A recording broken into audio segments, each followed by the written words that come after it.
A presidenta da Deputación de Pontevedra presentou o proxecto Escavando no noso pasado, ruta arqueolóxica pola provincia de Pontevedra, do cal dixo que é unha nova aposta polo turismo e a cultura. Os xacementos forman parte do noso bagaxe cultural e, como saben, a cultura xa é o principal argumento das persoas que nos visitan na provincia de Pontevedra para chegarse ata aquí. Por iso, aproveitando esta ocasión, decidimos promover un proxecto de ilustración a modo de ruta por 10 xacementos arqueolóxicos da provincia de Pontevedra. O proxecto, que xa se está a desenvolver, conta cunha ilustradora científica especializada en ilustración arqueolóxica, Guida Casela, e dous cadernistas, Alfredo Ugarte e Ana Moreiras, e encargados de debuxar 10 importantes xacementos da nosa provincia. Estes castros son o de Santa Tegra, en A Guarda, o Facho, en Cangas, a Lanzada, en Sanxenxo, o Outeiro dos Gogoludos, en Campo Lameiro,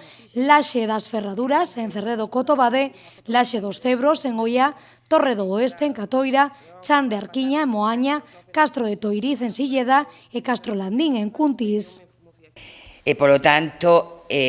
con estas ilustracións, logo imos poder mostrar, non, unha visión creativa, artística dos nosos xacementos coa mirada das ilustradoras e do ilustrador, que logo ademais se vai a convertir nun dos agasallos que a Deputación lle vai a dar a todos aqueles que nos veñan a visitar primeiro,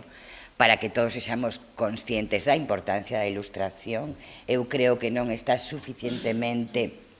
posta en valor, é unha grande arte.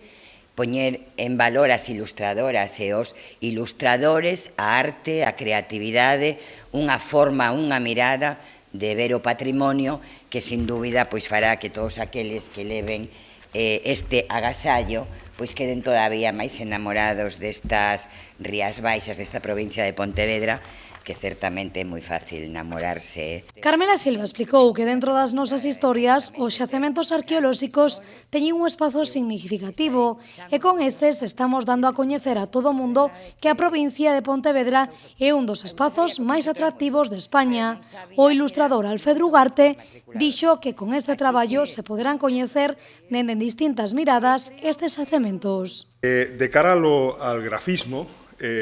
bueno, como ya habéis oído, hay diferencias entre nosotros. Creo que Guida es la mirada más científica, aunque en este caso creo que establece un puente entre la visión del dibujo científico arqueológico y también un poco la percepción del público en general. Ana creo que aporta una mirada absolutamente local, imprescindible en este proyecto, y yo, que soy el foráneo, pues probablemente llevo el modo de ver del turista, es a quien está destinado el proyecto, el modo de percibir el entorno. Por eso mis dibujos no son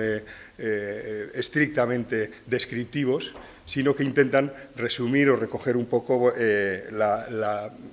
vivencia o cómo se percibe el entorno. A presidenta anunciou que en canto estean rematadas as ilustracións, de cara ao mes de maio, elaborarase un coleccionable para ser distribuído nas oficinas de turismo e servirá tamén como un agasallo institucional que permitirá dar a coñecer a beleza e o rico patrimonio da nosa provincia.